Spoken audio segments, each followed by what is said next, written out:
বিসমিল্লাহির রহমানির রহিম। আসসালামু আলাইকুম।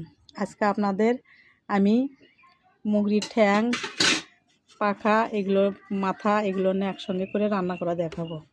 সঙ্গে থাকুন। তো আমি এখন তেল ঢেলে দিব। আজকে রান্না করব মুরগির ঠ্যাং,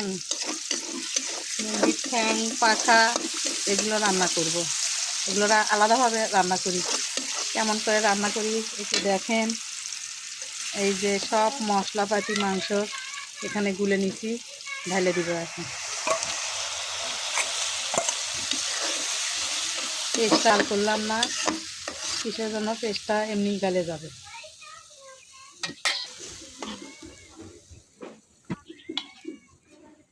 এখন ঢেকে দিলাম। এই যে আমার মশলা কষানো হয়ে গেছে। তারপরে এখন আমি ঢালে দিব এই যে মুরগির ঠ্যাং, পাখা এগুলো রান্না করতেছি একসঙ্গে। মুরগির মাথা এগুলো রান্না করতেছি।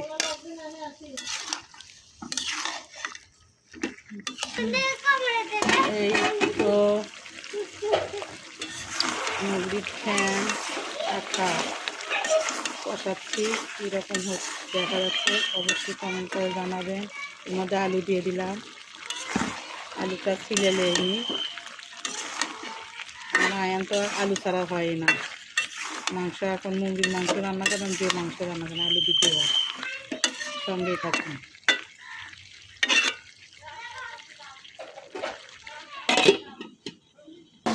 এই যে আমার কষানো হয়ে গেছে।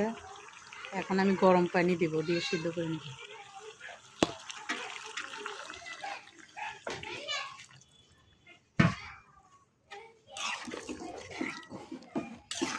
মশলা দিয়ে ঠ্যাং কষানো হয়ে গেছে, তারপরে পানি দিলাম। এখন সিদ্ধ করে নিব, নিয়ে মাখা করে রাখবো। সঙ্গেই থাকুন। এই যে আমার রান্না হয়ে গেছে।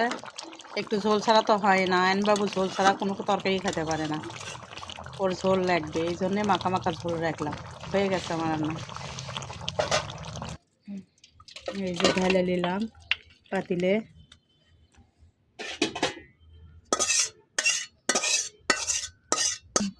এই যে আমার রান্না হয়ে গেছে, পাতিলে ঢেলে নিলাম। তো ভালো থাকবেন, সুস্থ থাকবেন, আমার জন্য দোয়া করবেন, অবশ্যই সাপোর্ট করবেন। আসসালামু আলাইকুম, খোদা হাফেজ।